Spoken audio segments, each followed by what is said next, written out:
Good morning, everyone. I am very pleased to welcome you all to this year's Alzheimer's update. I think many of you have been to our in-person update in the past, but this year, of course, because of the unprecedented times with COVID, we've been able to put this online, and we're very curious to see how this goes. And as you'll see here in a bit, we want to hear from you and see how you think this experience will be for you. And we also sincerely hope that everyone who's listening and your families and friends are doing well in these very difficult times. And we all hope that things will improve in the near future, hopefully. We have a very interesting program for you today. We have speakers that are really world experts in Alzheimer's disease and dementia, and they're highly coveted speakers. So I think we have a wonderful program, and hopefully you will find it interesting.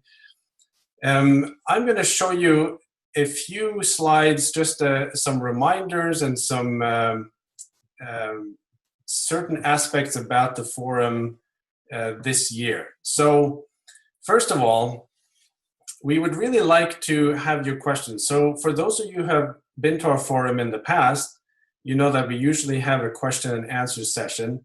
And what we've done in the past is have you write some questions, and then we try to answer them. So this year, we'll do the same, but now you will use a Q&A button. So I put an arrow here. Your screen will look slightly different, but at the bottom of your screen, there will be a Q&A as shown in that arrow. And if you click on that, you can just type your question. So at the Q&A, we'll try to collect questions and answer some, and then we probably won't be able to get to all of them. And in that case, we'll try to publish on the website answers to some of the questions we aren't able to address today. And by the way, we are quite thrilled with the attendance today. We have 331 registrations, which is really excellent. And again, we're curious to see how this forum differs from in person, to see how your experience is and see how we might do this in future years. So for those of you who have attended future forums, you may remember this figure. And this morning we'll talk a lot about what happens in the brain in Alzheimer's disease. I'm going to skip my slide here and make sure it doesn't change on me. So you've seen this slide before, and this was a big study that came out in 2016. And what you see there in the red on the left side is amyloid in the brain. And amyloid, as you know, is associated with Alzheimer's disease.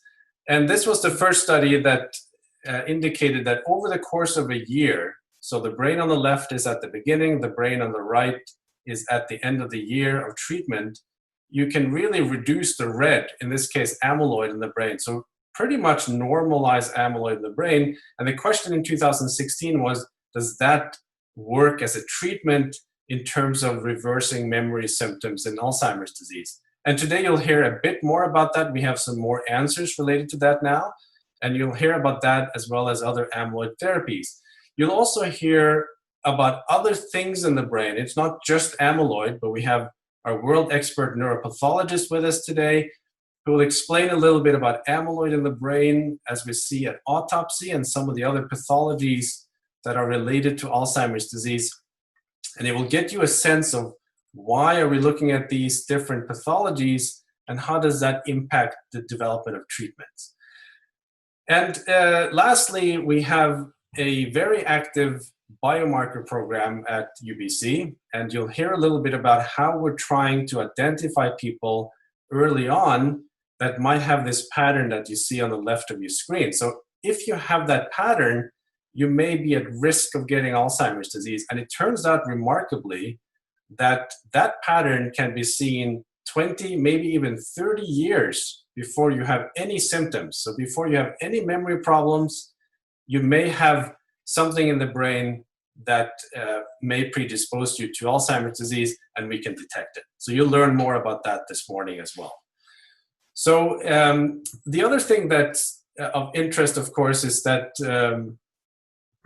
we are trying to identify people. This is just another graph. We're trying to identify people as early as possible. So this just shows you again, and we've shown this at different forums in the past. So you see down there is age at the bottom of your screen. And you can see that the changes that lead to Alzheimer's disease, and this is a little bit scary, actually starts in your late 40s in many cases. So we want to identify people in that range, and we want to try to identify a treatment that can be effective in that area. But the first topic, or the first order of business, if you will, is to find a method to identify those people, and you will learn more about this in today's lectures.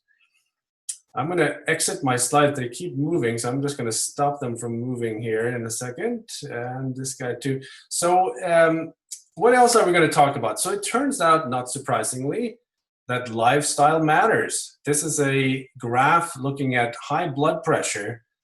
And if you look at the red graph, those are people who have high blood pressure. Look at the blue graph, those are people who do not have high blood pressure. And the higher you are on this graph, the higher risk of getting dementia. So it turns out that we think high blood pressure is very important for not getting dementia, and there's a variety of lifestyle issues that have become very important, and you'll learn more about that in the other section today. And also, there are other interesting things that we haven't covered as much in other forums. For example, there are numerous behavioral problems, depression, anxiety that really impacts people's lives, as many of you know. And we have our neuropsychologist here with us today to discuss those issues and maybe some tips on how we can help with those symptoms. You'll learn a little bit about pets. Maybe after this, you'll decide to get a pet, but not the one you think you might get. This one will look different, and you'll learn more about that as well. And then to kind of emphasize the lifestyle issues, we are going to have a little bit of introduction to the new wellness program at UBC. And we're very lucky to have some of the staff there with us today and teach you some exercises while we're doing this forum in the break.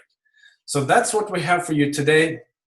I would now like to introduce my colleague and our moderator for this morning, which is Dr. Dean Fody, and he will introduce our speakers from here. So thank you again for coming, and I hope you will enjoy the forum this year.